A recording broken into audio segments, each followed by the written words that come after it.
Abu Nawas bongkar rahasia dagangan. Curang di Baghdad sampai Khalifah turun tangan. Suatu pagi di kota Baghdad, para ulama dan cendekiawan berkumpul di pelataran masjid besar. Mereka tengah memperdebatkan satu persoalan yang belum kunjung selesai. Mana yang lebih mulia, ilmu atau amal? Perdebatan berlangsung panas. Masing-masing ulama mengeluarkan dalil dan logika, sampai-sampai suara mereka menggema ke jalan-jalan. Di tengah suasana tegang itu, datanglah Abu Nawas dengan langkah santai sambil membawa segelas susu, kambing dan sepotong roti kering. "Wahai Abu Nawas," seru seorang ulama yang mengenalnya, "datanglah dan beri pendapatmu. Kami sedang membahas perkara besar, mana yang lebih utama, ilmu atau amal?" Abu Nawas tersenyum lebar.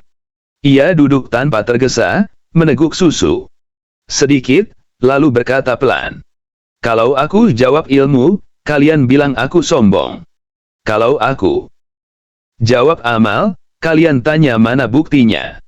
Jadi sebelum aku jawab, bolehkah aku bertanya dulu?" "Silakan," jawab mereka serentak. Abu Nawas menunjuk segelas susu di tangannya. "Menurut kalian, apa yang membuat susu ini putih dan harum?"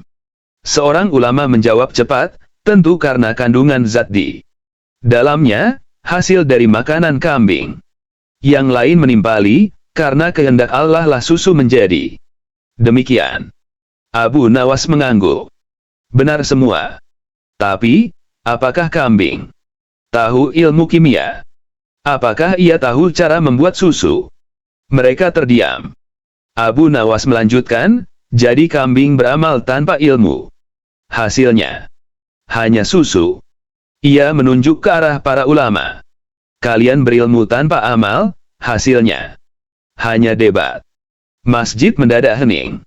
Sebagian ulama menunduk, tapi ada satu yang belum puas, namanya Syekh Mamun, terkenal dengan argumen tajamnya.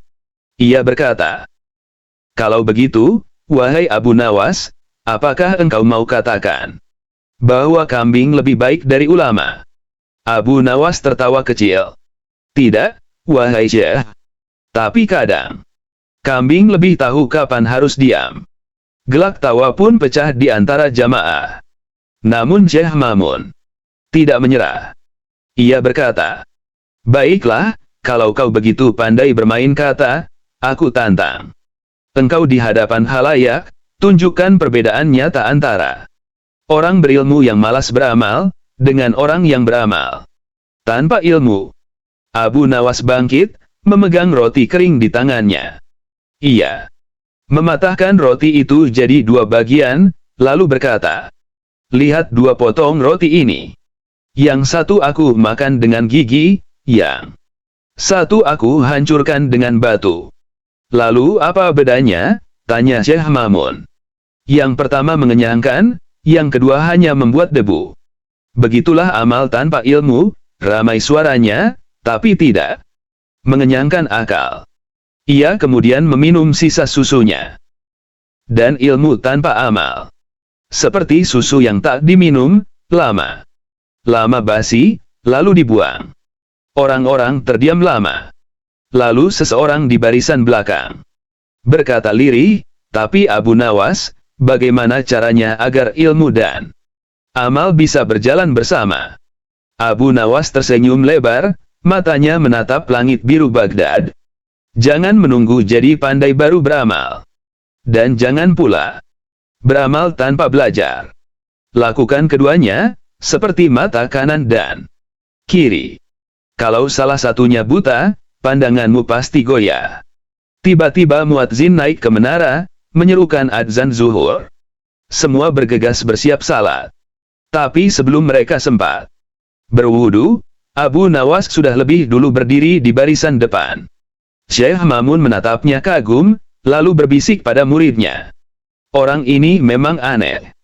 Kata-katanya sederhana, tapi setiap kalimatnya seperti cermin, memantulkan kesombongan kita sendiri." Abu Nawas menoleh sedikit sambil tersenyum nakal. "Jangan khawatir, Syekh, kadang Tuhan menyembunyikan hikmah di balik tawa orang yang kalian kira sedang bercanda. Setelah salat, banyak orang masih membicarakan perdebatan itu selama berhari-hari. Tapi yang paling aneh, sejak hari itu, tak ada lagi perdebatan sengit di pelataran Masjid Baghdad. Setiap kali ada yang mulai bersuara keras, orang-orang hanya saling pandang sambil berbisik, "Tenang, nanti kambing datang lagi." Beberapa hari setelah kejadian itu, kabar tentang kebijaksanaan Abu Nawas menyebar sampai ke telinga Khalifah Harun al-Rasyid. Sang Khalifah yang terkenal cerdas itu menjadi penasaran, dan memanggilnya ke istana. Ketika Abu Nawas datang, Khalifah menyambutnya dengan senyum licik. "Wahai Abu Nawas," katanya, "aku ingin menguji kebenaran ucapanmu yang kemarin, bahwa ilmu tanpa amal itu seperti susu basi." Abu Nawas mengangguk tenang. "Baik, tuanku. Apa yang hendak engkau uji?" Khalifah menatap para penasehatnya lalu berkata, "Aku punya seorang cendekiawan besar dari Mesir, ahli segala ilmu. Tapi ia tak pernah turun tangan menolong rakyat. Aku ingin kau debat dia. Tanpa menggunakan dalil agama, cukup dengan logika hidup." Maka dipanggillah Syekh Fadl Ibn Razi, seorang ulama tinggi yang terkenal sangat terpelajar, tapi jarang tersenyum dan lebih sibuk dengan kitabnya daripada manusia. Ia duduk berseberangan dengan Abu Nawas di ruang besar istana yang berlantai marmer. Khalifah memberi isyarat agar dimulai. Syekh Fadl memandang Abu Nawas dengan tatapan tajam. "Aku dengar kau suka bermain kata. Tapi ilmu bukan permainan." Abu Nawas menjawab dengan nada lembut, "Benar, ilmu bukan permainan.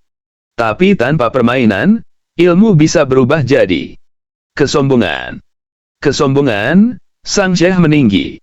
"Apakah kau berani menuduh orang berilmu sombong?" Abu Nawas menatapnya santai. "Bukan orang berilmu yang sombong, Syekh. Tapi ilmu yang tidak dipakai untuk menolong sesama, ia seperti menara tinggi yang tak punya pintu, hanya bisa dilihat tapi tak bisa dimasuki." Para penasehat menahan tawa, sedangkan Khalifah menyandarkan tubuhnya sambil tersenyum puas. Syekh Fadl berusaha membalas, "Kau pandai berkata-kata, tapi di mana amalmu?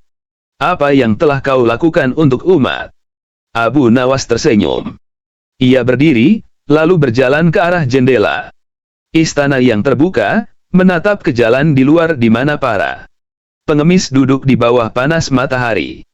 "Lihatlah mereka, Syekh. Ilmu mereka sedikit, tapi mereka berbagi remah roti. Sedang kita di sini, berdebat di bawah atap dingin, membahas siapa paling bijak. Siapa di antara kita yang lebih dekat dengan amal." Khalifah menghela napas panjang, tapi Syekh Fadl belum menyerah. "Kau berbicara tentang amal, tapi apa gunanya amal tanpa aturan? Ilmu roti bisa jadi racun kalau tak tahu bahan yang benar." Abu Nawas mengangguk hormat. "Setuju. Tapi racun paling berbahaya justru bukan di dalam roti, melainkan di dalam hati.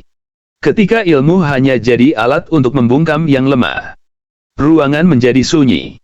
Para penasehat menunduk, dan bahkan Khalifah sendiri berhenti tersenyum. Namun Abu Nawas belum selesai. Ia berbalik menghadap Khalifah dan berkata, "Tuanku, di istana ini engkau punya banyak penasehat yang tahu semua kitab hukum, tapi berapa yang benar-benar tahu lapar rakyat di luar sana?" Khalifah menatapnya lama, lalu berkata pelan, "Apa yang harus kulakukan, wahai Abu Nawas?" Abu Nawas tersenyum samar. "Turunlah sebentar dari singgasana. Tuanku, ilmu seorang raja baru berarti kalau ia tahu bagaimana rasanya berjalan di tanah yang sama dengan rakyatnya." Keesokan harinya, kabar aneh menyebar ke seluruh Baghdad. Khalifah Harun al-Rasyid turun ke pasar tanpa pengawal, menyamar sebagai pedagang minyak. Ia mendengar langsung keluhan rakyat tentang harga, pajak, dan pejabat yang curang. Saat malam tiba dan ia kembali ke istana, wajahnya tampak lelah. Tapi matanya bersinar. Ia memanggil Abu Nawas dan berkata, "Kau benar. Selama ini aku tahu banyak hal, tapi aku tak merasakan apa-apa." Abu Nawas menunduk hormat. "Sekarang tuanku sudah menemukan jembatan antara ilmu dan amal." "Jembatan?" tanya Khalifah. "Iya, tuanku," jawab Abu Nawas sambil tersenyum, "namanya empati. Ilmu tanpa empati hanyalah hafalan. Amal tanpa empati hanyalah rutinitas. Tapi bila keduanya disatukan, itulah cahaya." Khalifah terdiam lama, lalu berkata lirih, "Kau membuatku malu, Abu Nawas. Padahal aku Khalifah." Abu Nawas menatapnya lembut. "Dan aku rakyat kecil, tuanku. Tapi di hadapan kebenaran, kita sama-sama murid." Sejak hari itu, setiap kali ada perdebatan di istana, Khalifah selalu berkata, "Jangan hanya jadi menara, jadilah jembatan." Dan setiap kali orang bertanya dari mana kata-kata itu berasal, ia hanya tersenyum sambil memandang jauh ke arah pasar Baghdad, seolah mencari sosok seorang pria sederhana yang berjalan sambil membawa segelas susu kambing dan sepotong roti kering. Beberapa minggu kemudian, Baghdad dilanda masalah baru. Harga gandum naik tajam, rakyat mulai gelisah, dan pedagang saling menuduh siapa yang menimbun. Khalifah yang kini lebih sering turun ke pasar merasa bingung. Ia memanggil Abu Nawas untuk dimintai nasihat. "Abu Nawas," kata Khalifah dengan nada cemas, "aku sudah menurunkan pajak, tapi harga gandum tetap melambung. Aku ingin tahu siapa yang bermain di balik ini." Abu Nawas mengangguk pelan. "Izinkan aku menyelidikinya dengan caraku sendiri, tuanku." Keesokan harinya, ia menyamar menjadi penjual gandum miskin di pasar utama Baghdad. Ia membawa hanya 2 karung kecil, tapi berteriak paling keras, "Gandum terbaik. Murah, tapi harus dibayar dengan kejujuran." Pedagang lain menatapnya aneh. Beberapa tertawa. Tapi tak lama, datanglah 3 pedagang besar yang dikenal menguasai pasar. Mereka menatap sinis. "Sungguh aneh, siapa yang mau beli dari orang gila yang menjual kejujuran?" kata salah satunya. Abu Nawas menatap tajam. "Yang takut kejujuran biasanya takut kehilangan untung." Ucapan itu membuat orang-orang di pasar berhenti sejenak. Suasana jadi tegang. Salah satu pedagang besar mendekat dan berkata dingin, "Berhati-hatilah, orang kecil. Di Baghdad, lidah lebih tajam dari pedang." Abu Nawas menunduk, lalu berkata lembut, "Pedang melukai tubuh, tapi dusta melukai negeri. Kalian yang membuat rakyat lapar, bukan karena tanah gersang, tapi karena hati kalian kering." Kabar tentang perdebatan di pasar itu menyebar cepat. 2 hari kemudian, Khalifah memerintahkan penyelidikan, dan benar saja, ditemukan gudang besar di pinggiran kota penuh gandum yang sengaja disembunyikan. Ketika 3 pedagang itu dihadapkan ke istana, mereka menunduk, tak berdaya. Khalifah memandang Abu Nawas dan berkata, "Bagaimana kau tahu mereka pelakunya?" Abu Nawas menjawab tenang, "Aku tak tahu siapa yang menimbun. Tapi aku tahu siapa yang paling takut pada kata jujur." Khalifah terdiam lama. Ia lalu berkata, "Kau telah menyelamatkan kota tanpa pedang, hanya dengan kata." Abu Nawas tersenyum kecil. "Kata adalah pedang bagi orang yang berpikir, tuanku. Tapi harus digunakan dengan niat menegakkan, bukan menjatuhkan." Beberapa hari setelah peristiwa itu, Abu Nawas berjalan sendirian di tepi sungai Tigris. Seorang anak kecil menghampirinya sambil membawa roti sobek. "Tuan Abu Nawas," katanya polos, "ayahku Bilang engkau orang paling pintar di Baghdad? Apakah orang pintar itu selalu bahagia? Abu Nawas menatap anak itu lama, lalu duduk di tanah. Tidak, anakku. Orang pintar justru paling sering khawatir, karena ia tahu banyak hal yang orang lain abaikan. Anak itu mengangguk bingung. Kalau begitu, lebih baik jadi bodoh. Tapi senang. Abu Nawas tersenyum. Lebih baik jadi orang yang mau belajar dan tetap bersyukur. Karena bahagia bukan karena tahu banyak, tapi karena cukup tahu untuk tidak serakah. Anak itu tertawa, lalu membagi setengah roti sobeknya pada Abu Nawas. Kalau begitu, kita sama-sama cukup. Abu Nawas menerima roti itu dan menatap air sungai yang berkilau di bawah matahari sore. Kau benar, Nak. Mungkin kebijaksanaan bukan tentang tahu segalanya, tapi tahu kapan harus berbagi. Keesokan paginya, Khalifah memanggilnya lagi, kali ini bukan untuk meminta nasihat, tapi untuk menemani sarapan. Saat mereka duduk bersama, Harun al-Rashid berkata, Abu Nawas, engkau telah membuatku berpikir tentang satu hal. Mengapa engkau tak menulis kitab? Kata-katamu lebih berharga dari 1000 nasihat para ulama istana. Abu Nawas tersenyum. Tuanku, aku tidak menulis di atas kertas. Aku menulis di hati orang-orang. Kertas bisa terbakar, tapi hati yang tercerahkan akan menyalakan hati lain. Khalifah menatapnya lama, lalu tertawa kecil. Dan itulah sebabnya Baghdad takkan pernah kekurangan cahaya, selama ada orang seperti engkau. Abu Nawas menatap keluar jendela istana, melihat pasar yang mulai ramai dan suara azan yang menggema dari kejauhan. Selama ilmu tidak disembunyikan, selama amal tidak disombongkan, selama hati masih mau belajar dari hidup, cahaya itu takkan padam, tuanku. Hari-hari berlalu, Baghdad kembali tentram.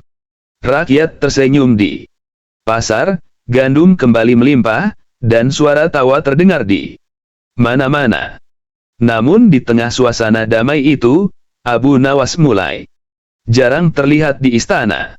Ia lebih sering duduk di serambi masjid kecil dekat sungai, mengajar anak-anak menulis dan membaca, tanpa meminta upah sepeser pun. Suatu sore, Khalifah mengutus pengawal mencari tahu kemana perginya sahabatnya itu. Ketika mereka menemukannya, Abu Nawas tengah menulis sesuatu di tanah dengan ranting kering. Abu Nawas, kata pengawal, tuanku Khalifah memanggilmu ke istana. Ia menatap tulisan di tanah yang sebentar lagi akan dihapus angin. Katakan pada tuanku, ilmu yang paling tinggi adalah yang rela hilang asal bisa menumbuhkan biji kebaikan. Pengawal tidak paham maksudnya, tapi ia menyampaikan pesan itu apa adanya. Ketika Khalifah mendengarnya, ia pun berangkat sendiri menuju masjid tempat Abu Nawas berada. Di sana, ia melihat sang sahabat tengah mengajari seorang anak kecil menulis huruf alif dengan garis lurus. Lihat, tuanku, kata Abu Nawas sambil tersenyum, huruf pertama dari kitab suci kita hanyalah satu garis lurus. Tanda bahwa awal dari segala ilmu adalah kejujuran. Khalifah duduk di sampingnya tanpa bicara lama. Bagaimana? Mungkin kau lebih memilih mengajar anak kecil daripada memberi nasihat pada Khalifah. Abu Nawas menatapnya lembut. Karena anak-anak masih mau mendengar dengan hati, tuanku. Sedang para penguasa sering kali mendengar hanya dengan kepentingan. Khalifah tertunduk. Aku memang masih banyak belajar darimu, Abu Nawas. Abu Nawas menepuk pundaknya pelan. Kita semua murid, tuanku. Aku belajar dari kata, engkau belajar dari kuasa, dan anak-anak ini belajar dari dunia. Tidak ada guru sejati selain waktu dan kasih Tuhan. Angin sore berhembus membawa debu halus dari sungai Tigris. Beberapa lembar daun gugur menari di antara mereka. Anak-anak mulai berlari pulang, dan langit mulai memerah. Khalifah berdiri, menatap ke arah matahari yang perlahan turun. Jika suatu hari Baghdad kehilanganmu, bagaimana rakyat akan menemukan kebijaksanaan lagi? Abu Nawas tersenyum kecil. Kebijaksanaan tidak pernah pergi, tuanku. Ia hanya berpindah tempat, dari bibir orang bijak ke hati orang yang mau mendengar. Khalifah terdiam lama. Ia menatap sahabatnya yang kini tampak tenang, sederhana, seolah dunia sudah tidak perlu dikejar. Apakah kau akan tetap di sini, Abu Nawas? Selama masih ada yang mau belajar menulis huruf alif, aku di sini, jawabnya. Kalau tidak, mungkin aku akan berjalan ke tempat lain, mencari hati yang masih kosong untuk diisi. Saat malam turun, azan maghrib berkumandang. Abu Nawas berdiri, menatap langit yang mulai gelap. Lihat, tuanku, katanya lirih. Langit itu luas karena tak pernah menolak cahaya dari manapun datangnya. Begitu juga dengan hati manusia. Khalifah menatapnya lama, lalu mengangguk pelan. Ia berjalan pulang ke istana dengan langkah lambat, sementara dari kejauhan terdengar suara tawa anak-anak dan lantunan doa Abu Nawas yang lembut, seolah menyatu dengan gemericik sungai. Dan sejak malam itu, setiap kali Khalifah Harun al-Rashid merasa bingung dalam keputusan besar, ia selalu berjalan diam-diam ke masjid kecil di tepi Tigris, bukan untuk mencari jawaban, tapi untuk mengingat satu hal yang tak pernah pudar dari ingatannya. Bahwa kebijaksanaan sejati bukan berasal dari singgasana, melainkan dari hati yang tahu kapan harus diam, kapan harus berbagi, dan kapan harus bersujud. Abu Nawas bongkar rahasia dagangan curang di Baghdad sampai Khalifah turun tangan. Suatu pagi di kota Baghdad, para ulama dan cendekiawan berkumpul di pelataran masjid besar. Mereka tengah memperdebatkan satu persoalan yang belum kunjung selesai. Mana yang lebih mulia, ilmu atau amal? Perdebatan berlangsung panas. Masing-masing ulama mengeluarkan dalil dan logika, sampai-sampai suara mereka menggema ke jalan-jalan. Di tengah suasana tegang itu, datanglah Abu Nawas dengan langkah santai sambil membawa segelas susu kambing dan sepotong roti kering. Wahai Abu Nawas, seru seorang ulama yang mengenalnya. Datanglah dan beri pendapatmu. Kami sedang membahas perkara besar, mana yang lebih utama, ilmu atau amal? Abu Nawas tersenyum lebar. Ia duduk tanpa tergesa, meneguk susu sedikit, lalu berkata pelan. Kalau aku jawab ilmu, kalian bilang aku sombong. Kalau aku jawab amal, kalian tanya mana buktinya. Jadi sebelum aku jawab, bolehkah aku bertanya dulu? Silakan, jawab mereka serentak. Abu Nawas menunjuk segelas susu di tangannya. Menurut kalian, apa yang membuat susu ini putih dan harum? Seorang ulama menjawab cepat, tentu karena kandungan zat di dalamnya, hasil dari makanan kambing. Yang lain menimpali, karena kehendak Allah lah susu menjadi demikian. Abu Nawas mengangguk. Benar semua. Tapi, apakah kambing tahu ilmu kimia? Apakah ia tahu cara membuat susu? Mereka terdiam. Abu Nawas melanjutkan, jadi kambing beramal tanpa ilmu. Hasilnya hanya susu. Ia menunjuk ke arah para ulama. Kalian berilmu tanpa amal, hasilnya hanya debat. Masjid mendadak hening. Sebagian ulama menunduk, tapi ada satu yang belum puas, namanya Syekh Mamun, terkenal dengan argumen tajamnya. Ia berkata, kalau begitu, wahai Abu Nawas, apakah engkau mau katakan bahwa kambing lebih baik dari ulama? Abu Nawas tertawa kecil. Tidak, wahai Syekh. Tapi kadang kambing lebih tahu kapan harus diam. Gelak tawa pun pecah di antara jamaah. Namun Syekh Mamun tidak menyerah. Ia berkata, Baiklah, kalau kau begitu pandai bermain kata, aku tantang. Engkau di hadapan halayak, tunjukkan perbedaan nyata antara orang berilmu yang malas beramal, dengan orang yang beramal tanpa ilmu. Abu Nawas bangkit, memegang roti kering di tangannya. Ia mematahkan roti itu jadi dua bagian, lalu berkata, "Lihat dua potong roti ini. Yang satu aku makan dengan gigi, yang satu aku hancurkan dengan batu." "Lalu apa bedanya?" tanya Syekh Mamun. "Yang pertama mengenyangkan, yang kedua hanya membuat debu." "Begitulah amal tanpa ilmu," ramai suaranya, "tapi tidak mengenyangkan akal." Ia kemudian meminum sisa susunya. "Dan ilmu tanpa amal, seperti susu yang tak diminum, lama basi, lalu dibuang."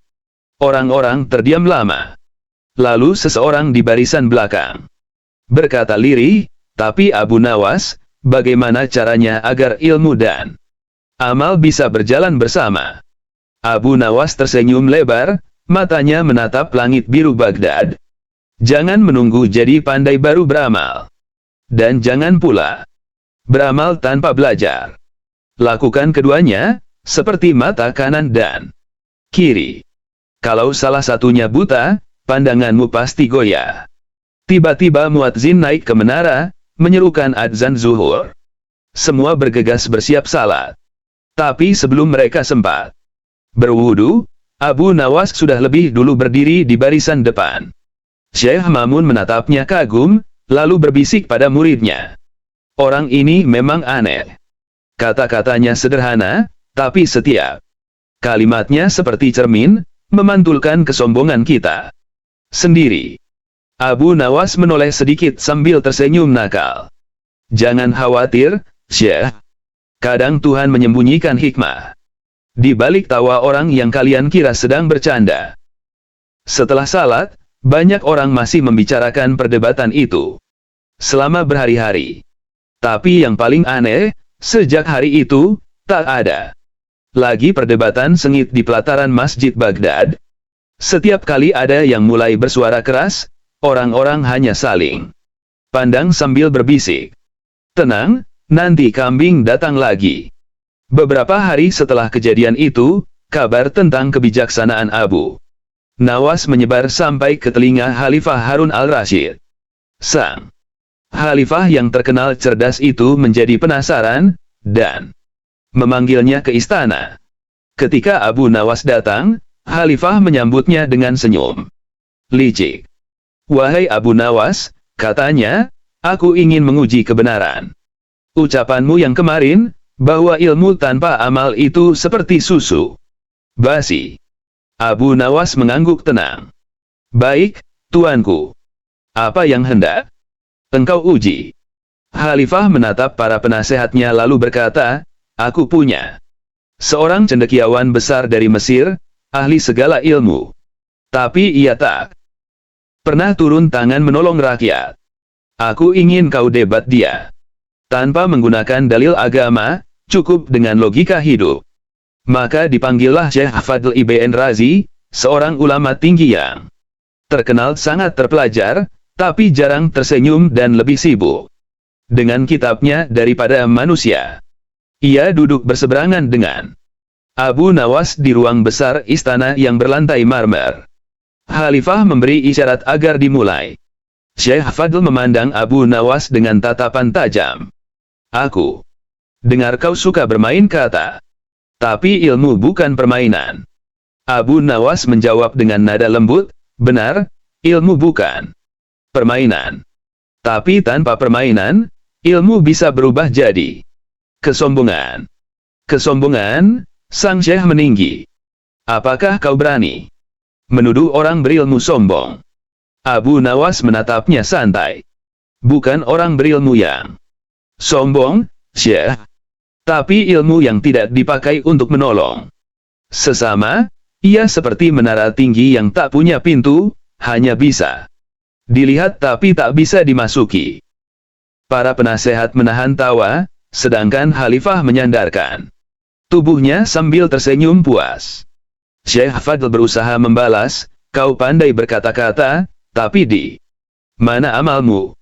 Apa yang telah kau lakukan untuk umat? Abu Nawas tersenyum. Ia berdiri, lalu berjalan ke arah jendela istana yang terbuka, menatap ke jalan di luar di mana para pengemis duduk di bawah panas matahari. Lihatlah mereka, Syekh. Ilmu mereka sedikit, tapi mereka berbagi remah roti. Sedang kita di sini, berdebat di bawah atap dingin. Membahas siapa paling bijak. Siapa di antara kita yang lebih dekat dengan amal. Khalifah menghela napas panjang, tapi Syekh Fadl belum menyerah. Kau berbicara tentang amal, tapi apa gunanya amal tanpa aturan? Ilmu. Roti bisa jadi racun kalau tak tahu bahan yang benar. Abu Nawas mengangguk hormat. Setuju. Tapi racun paling berbahaya justru bukan di dalam roti, melainkan di dalam hati. Ketika ilmu hanya jadi alat untuk membungkam yang lemah, ruangan menjadi sunyi. Para penasehat menunduk, dan bahkan Khalifah sendiri berhenti tersenyum. Namun Abu Nawas belum selesai. Ia berbalik menghadap Khalifah dan berkata, Tuanku, di istana ini engkau punya banyak penasehat yang tahu semua kitab hukum, tapi berapa yang benar-benar tahu lapar rakyat di luar sana? Khalifah menatapnya lama, lalu berkata pelan, apa yang harus kulakukan, wahai Abu Nawas? Abu Nawas tersenyum samar. Turunlah sebentar dari singgasana. Tuanku, ilmu seorang raja baru berarti kalau ia tahu bagaimana rasanya berjalan di tanah yang sama dengan rakyatnya. Keesokan harinya, kabar aneh menyebar ke seluruh Baghdad.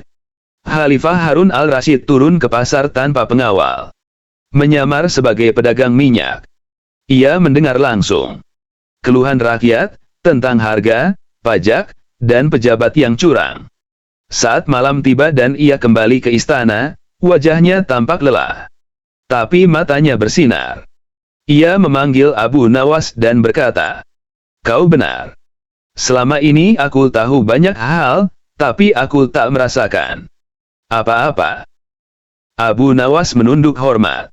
Sekarang tuanku sudah menemukan jembatan antara ilmu dan amal. Jembatan? Tanya Khalifah. Iya, tuanku, jawab Abu Nawas sambil tersenyum, namanya empati. Ilmu tanpa empati hanyalah hafalan. Amal tanpa empati hanyalah rutinitas. Tapi bila keduanya disatukan, itulah cahaya.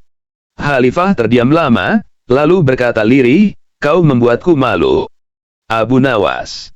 Padahal aku Khalifah. Abu Nawas menatapnya lembut. Dan aku rakyat kecil, tuanku. Tapi di hadapan kebenaran, kita sama-sama murid.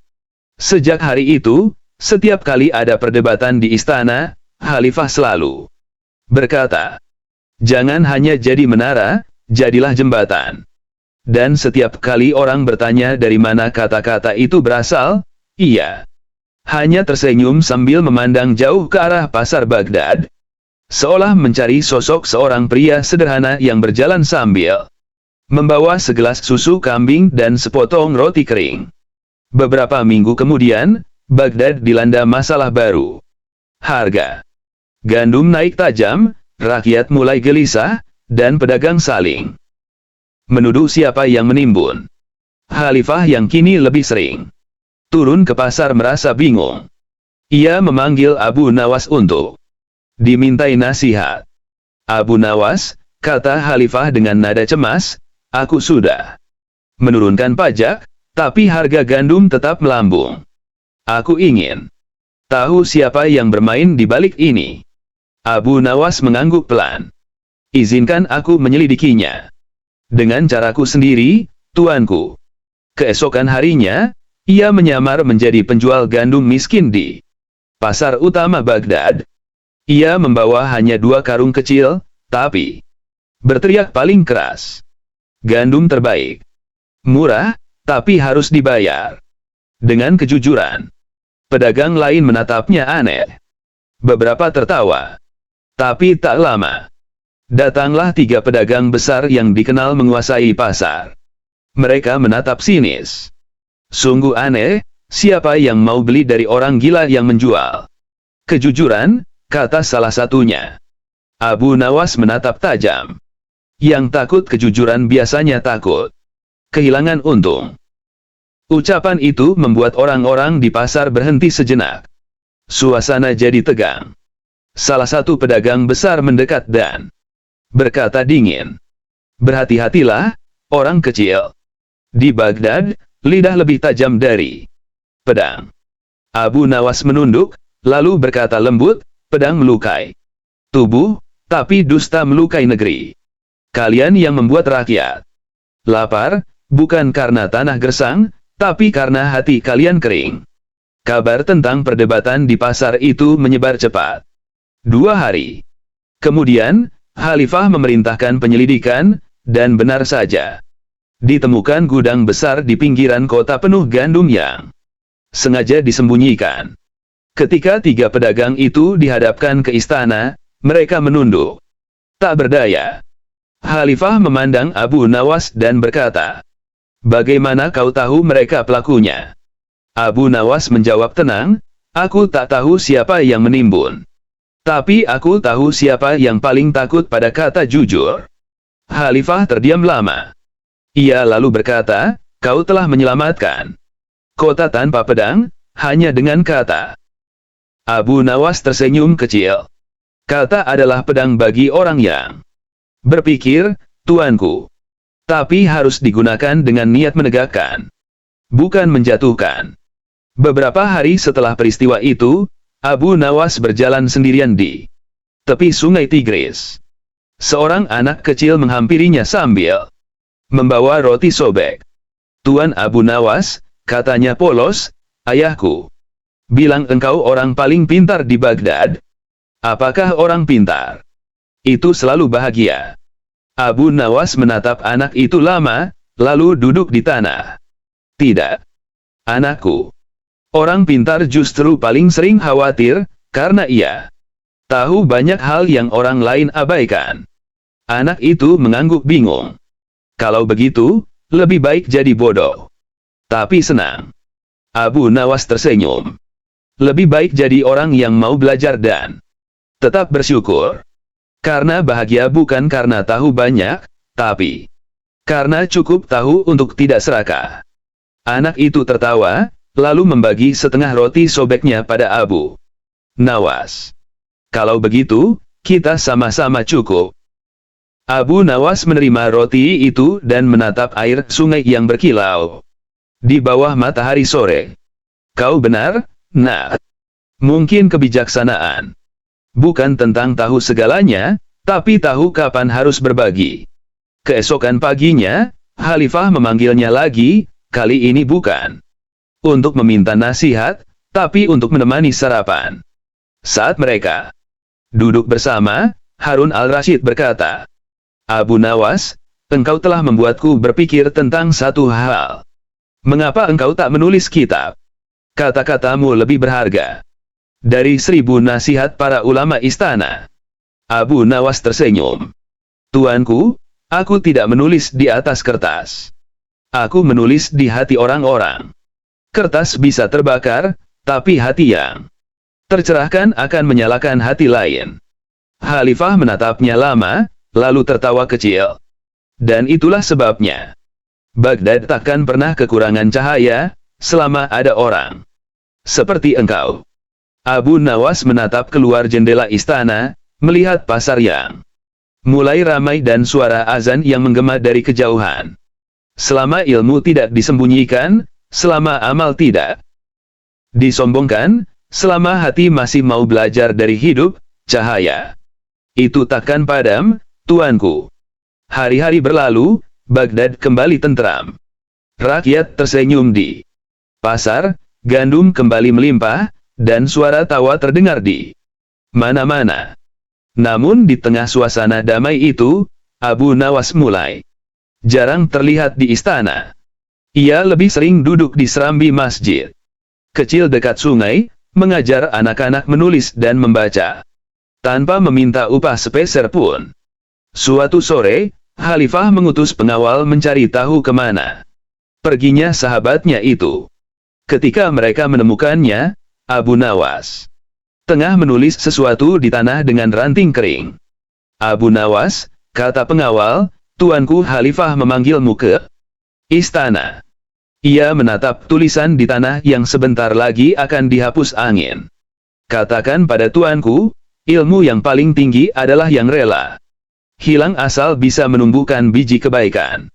Pengawal tidak paham maksudnya, tapi ia menyampaikan pesan itu apa adanya. Ketika Khalifah mendengarnya, ia pun berangkat sendiri menuju masjid tempat Abu Nawas berada. Di sana, ia melihat sang sahabat tengah mengajari seorang anak kecil menulis huruf alif dengan garis lurus. Lihat, tuanku, kata Abu Nawas sambil tersenyum, huruf pertama dari kitab suci kita hanyalah satu garis lurus. Tanda bahwa awal dari segala ilmu adalah kejujuran. Khalifah duduk di sampingnya tanpa bicara lama. Bagaimana? Mungkin kau lebih memilih mengajar anak kecil daripada memberi nasihat pada Khalifah. Abu Nawas menatapnya lembut. Karena anak-anak masih mau mendengar dengan hati, tuanku. Sedang para penguasa sering kali mendengar hanya dengan kepentingan. Khalifah tertunduk. Aku memang masih banyak belajar darimu, Abu Nawas. Abu Nawas menepuk pundaknya pelan. Kita semua murid, tuanku. Aku belajar dari kata, engkau belajar dari kuasa, dan anak-anak ini belajar dari dunia. Tidak ada guru sejati selain waktu dan kasih Tuhan. Angin sore berhembus membawa debu halus dari sungai Tigris. Beberapa lembar daun gugur menari di antara mereka. Anak-anak mulai berlari pulang, dan langit mulai memerah. Khalifah berdiri, menatap ke arah matahari yang perlahan turun. Jika suatu hari Baghdad kehilanganmu, bagaimana rakyat akan menemukan kebijaksanaan lagi? Abu Nawas tersenyum kecil. Kebijaksanaan tidak pernah pergi, tuanku. Ia hanya berpindah tempat, dari bibir orang bijak ke hati orang yang mau mendengar. Khalifah terdiam lama. Ia menatap sahabatnya yang kini tampak tenang, sederhana, seolah dunia sudah tidak perlu dikejar. Apakah kau akan tetap di sini, Abu Nawas? Selama masih ada yang mau belajar menulis huruf alif, aku di sini, jawabnya. Kalau tidak, mungkin aku akan berjalan ke tempat lain, mencari hati yang masih kosong untuk diisi. Saat malam turun, azan maghrib berkumandang. Abu Nawas berdiri, menatap langit yang mulai gelap. Lihat, tuanku, katanya lirih. Langit itu luas karena tak pernah menolak cahaya dari manapun datangnya. Begitu juga dengan hati manusia. Khalifah menatapnya lama, lalu mengangguk pelan. Ia berjalan pulang ke istana dengan langkah lambat, sementara dari kejauhan terdengar suara tawa anak-anak dan lantunan doa Abu Nawas yang lembut, seolah menyatu dengan gemericik sungai. Dan sejak malam itu, setiap kali Khalifah Harun al-Rashid merasa bingung dalam keputusan besar, ia selalu berjalan diam-diam ke masjid kecil di tepi Tigris, bukan untuk mencari jawaban, tapi untuk mengingat satu hal yang tak pernah pudar dari ingatannya. Bahwa kebijaksanaan sejati bukan berasal dari singgasana, melainkan dari hati yang tahu kapan harus diam, kapan harus berbagi, dan kapan harus bersujud. Abu Nawas bongkar rahasia dagangan curang di Baghdad sampai Khalifah turun tangan. Suatu pagi di kota Baghdad, para ulama dan cendekiawan berkumpul di pelataran masjid besar. Mereka tengah memperdebatkan satu persoalan yang belum kunjung selesai. Mana yang lebih mulia, ilmu atau amal? Perdebatan berlangsung panas. Masing-masing ulama mengeluarkan dalil dan logika, sampai-sampai suara mereka menggema ke jalan-jalan. Di tengah suasana tegang itu, datanglah Abu Nawas dengan langkah santai sambil membawa segelas susu. kambing dan sepotong roti kering. Wahai Abu Nawas, seru seorang ulama yang mengenalnya. Datanglah dan beri pendapatmu. Kami sedang membahas perkara besar, mana yang lebih utama, ilmu atau amal. Abu Nawas tersenyum lebar. Ia duduk tanpa tergesa, meneguk susu sedikit, lalu berkata pelan. Kalau aku jawab ilmu, kalian bilang aku sombong. Kalau aku jawab amal, kalian tanya mana buktinya. Jadi sebelum aku jawab, bolehkah aku bertanya dulu? Silakan, jawab mereka serentak. Abu Nawas menunjuk segelas susu di tangannya. Menurut kalian, apa yang membuat susu ini putih dan harum? Seorang ulama menjawab cepat, tentu karena kandungan zat di dalamnya, hasil dari makanan kambing. Yang lain menimpali, karena kehendak Allah lah susu menjadi demikian. Abu Nawas mengangguk. Benar semua. Tapi, apakah kambing tahu ilmu kimia? Apakah ia tahu cara membuat susu? Mereka terdiam. Abu Nawas melanjutkan, jadi kambing beramal tanpa ilmu. Hasilnya hanya susu. Ia menunjuk ke arah para ulama. Kalian berilmu tanpa amal, hasilnya hanya debat. Masjid mendadak hening. Sebagian ulama menunduk, tapi ada satu yang belum puas, namanya Syekh Mamun, terkenal dengan argumen tajamnya. Ia berkata, kalau begitu, wahai Abu Nawas, apakah engkau mau katakan bahwa kambing lebih baik dari ulama? Abu Nawas tertawa kecil. Tidak, wahai Syekh. Tapi kadang, kambing lebih tahu kapan harus diam. Gelak tawa pun pecah di antara jamaah. Namun Syekh Mamun tidak menyerah. Ia berkata, baiklah, kalau kau begitu pandai bermain kata, aku tantang engkau di hadapan halayak, tunjukkan perbedaan nyata antara orang berilmu yang malas beramal, dengan orang yang beramal tanpa ilmu. Abu Nawas bangkit, memegang roti kering di tangannya. Ia mematahkan roti itu jadi dua bagian, lalu berkata, lihat dua potong roti ini. Yang satu aku makan dengan gigi, yang satu aku hancurkan dengan batu. Lalu apa bedanya? Tanya Syekh Mamun. Yang pertama mengenyangkan, yang kedua hanya membuat debu. Begitulah amal tanpa ilmu, ramai suaranya, tapi tidak mengenyangkan akal. Ia kemudian meminum sisa susunya.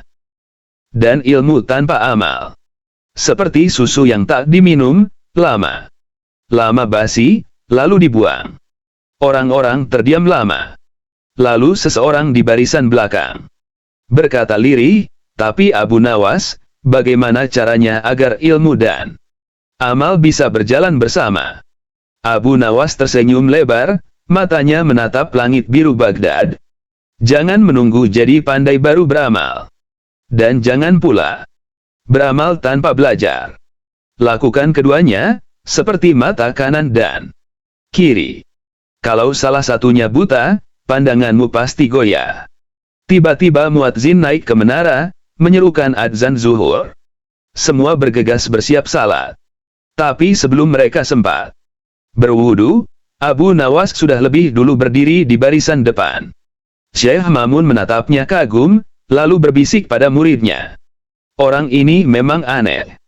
Kata-katanya sederhana, tapi setiap kalimatnya seperti cermin, memantulkan kesombongan kita sendiri.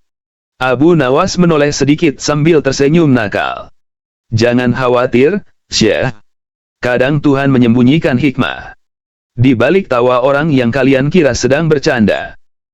Setelah salat, banyak orang masih membicarakan perdebatan itu selama berhari-hari. Tapi yang paling aneh, sejak hari itu, tak ada lagi perdebatan sengit di pelataran Masjid Baghdad. Setiap kali ada yang mulai bersuara keras, orang-orang hanya saling pandang sambil berbisik. Tenang, nanti kambing datang lagi.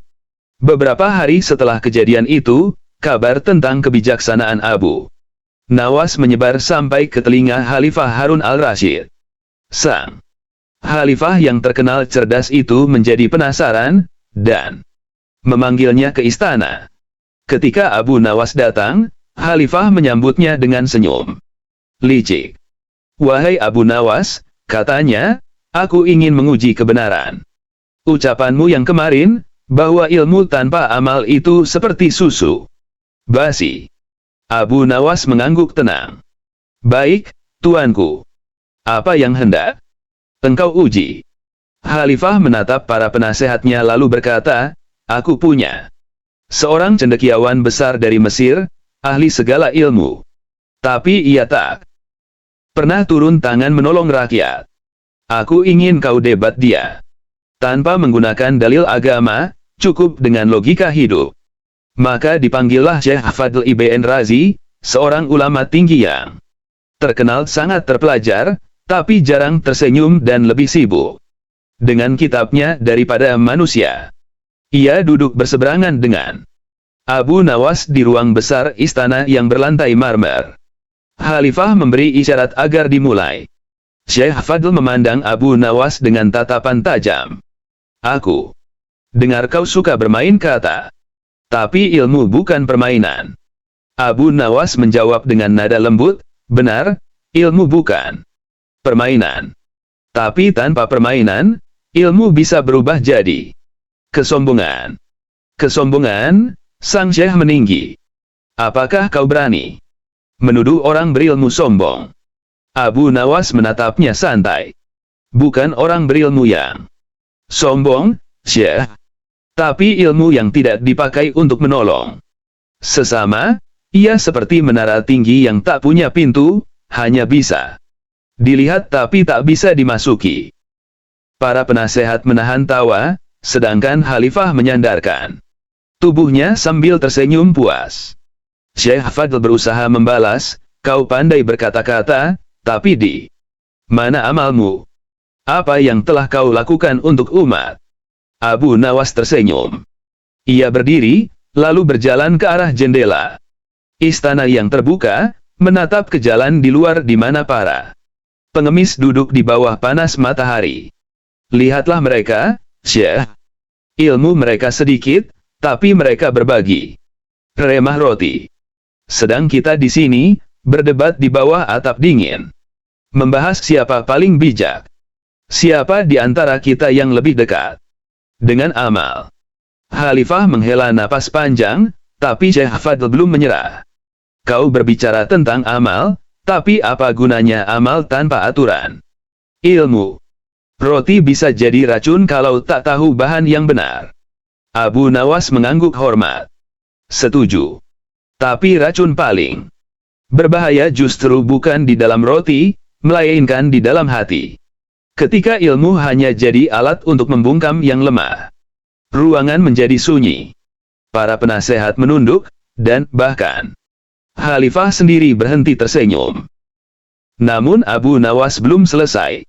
Ia berbalik menghadap Khalifah dan berkata, "Tuanku, di istana ini engkau punya banyak penasehat yang tahu semua kitab hukum, tapi berapa yang benar-benar tahu lapar rakyat di luar sana?"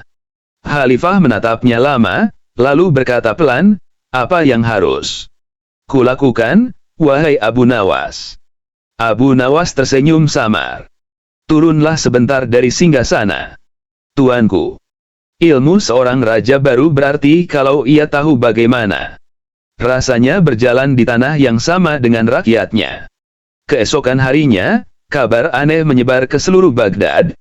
Khalifah Harun al-Rashid turun ke pasar tanpa pengawal, menyamar sebagai pedagang minyak.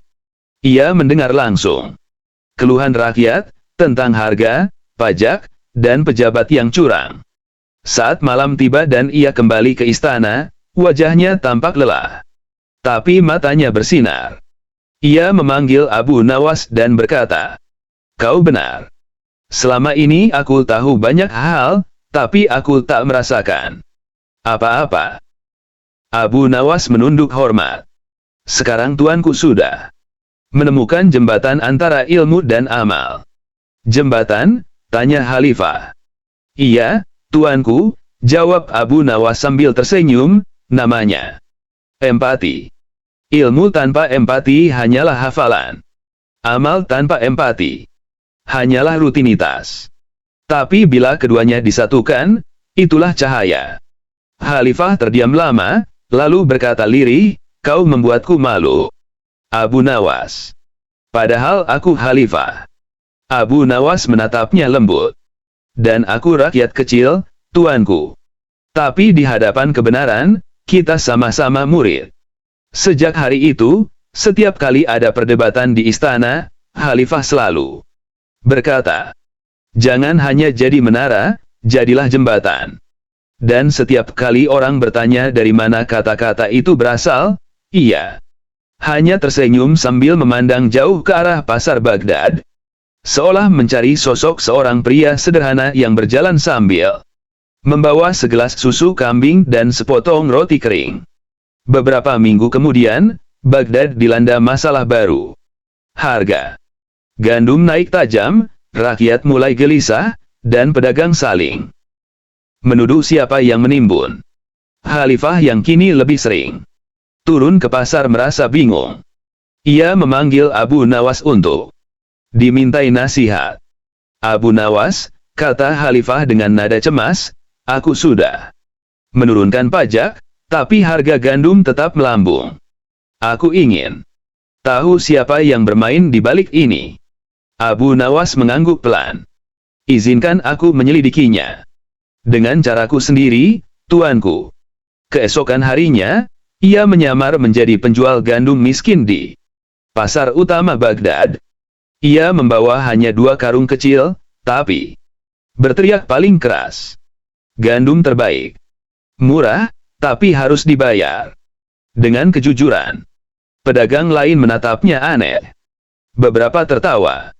Tapi tak lama, datanglah 3 pedagang besar yang dikenal menguasai pasar. Mereka menatap sinis. "Sungguh aneh, siapa yang mau beli dari orang gila yang menjual?" "Kejujuran," kata salah satunya. Abu Nawas menatap tajam. Yang takut kejujuran biasanya takut kehilangan untung. Ucapan itu membuat orang-orang di pasar berhenti sejenak. Suasana jadi tegang. Salah satu pedagang besar mendekat dan berkata dingin, "Berhati-hatilah, orang kecil. Di Baghdad, lidah lebih tajam dari pedang." Abu Nawas menunduk, lalu berkata lembut, "Pedang melukai tubuh, tapi dusta melukai negeri.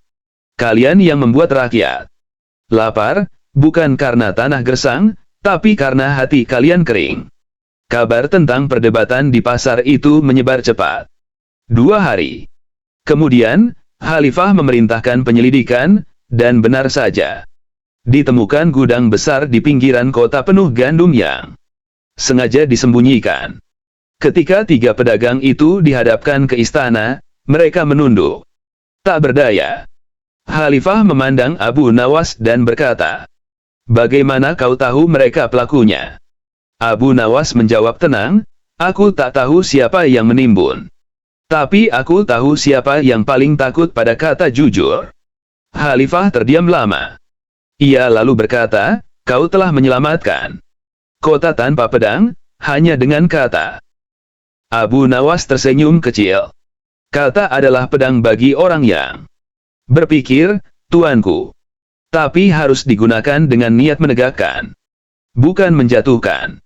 Beberapa hari setelah peristiwa itu, Abu Nawas berjalan sendirian di tepi sungai Tigris. Seorang anak kecil menghampirinya sambil membawa roti sobek. "Tuan Abu Nawas," katanya polos, "ayahku bilang engkau orang paling pintar di Baghdad." "Apakah orang pintar itu selalu bahagia?" Abu Nawas menatap anak itu lama, lalu duduk di tanah. "Tidak, anakku.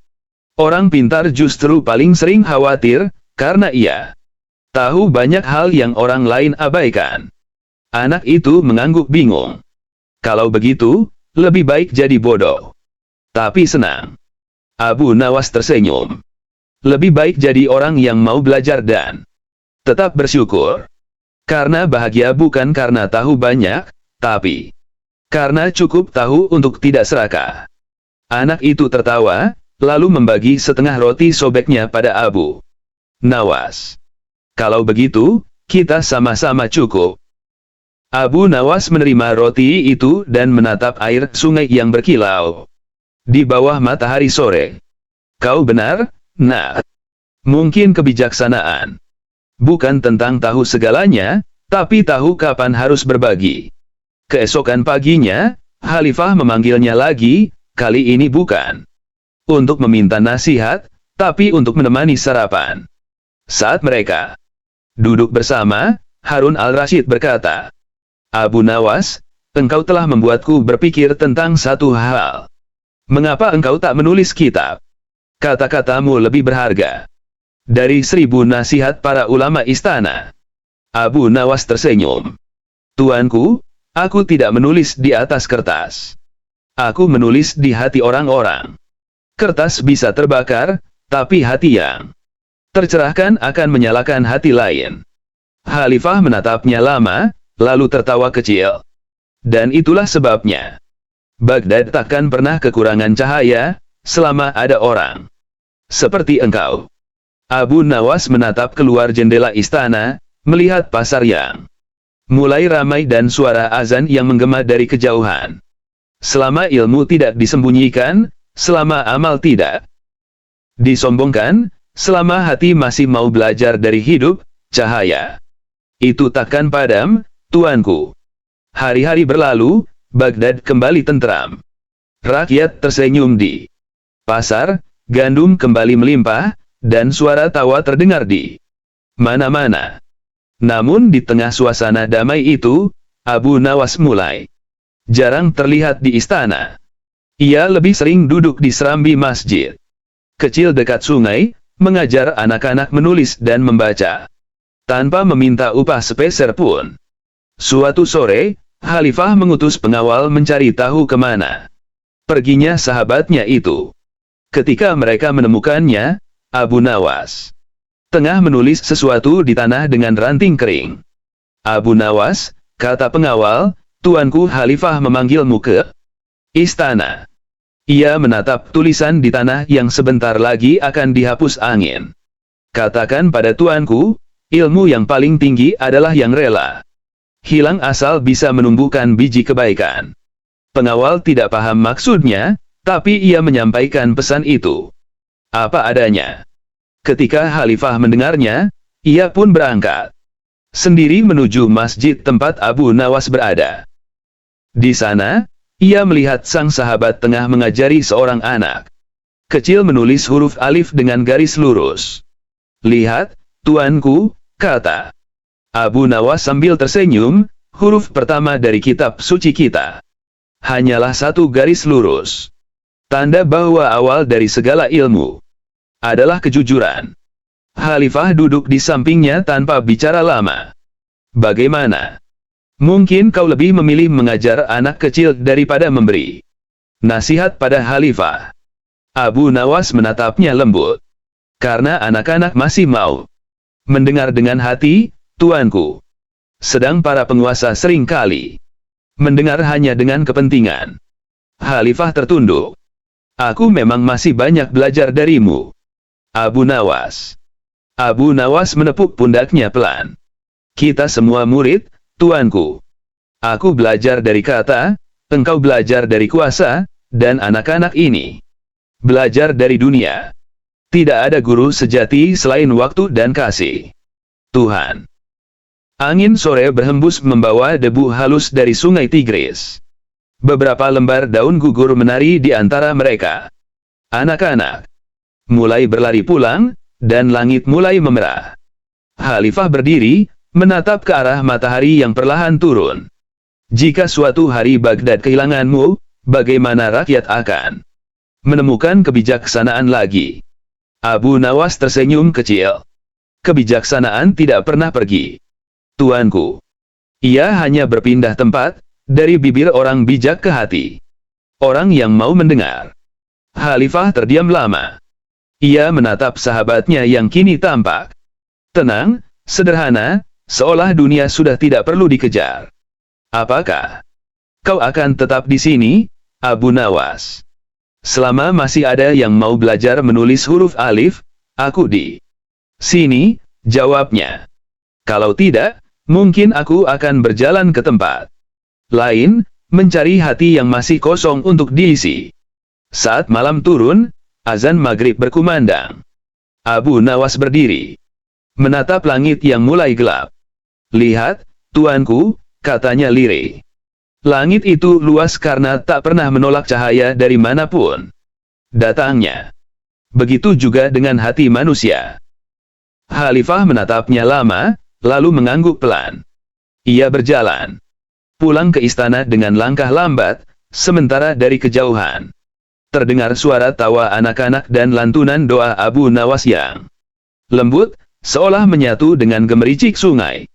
Dan sejak malam itu, setiap kali Khalifah Harun al-Rasyid merasa bingung dalam keputusan besar, ia selalu berjalan diam-diam ke masjid kecil di tepi Tigris, bukan untuk mencari jawaban, tapi untuk mengingat satu hal yang tak pernah pudar dari ingatannya.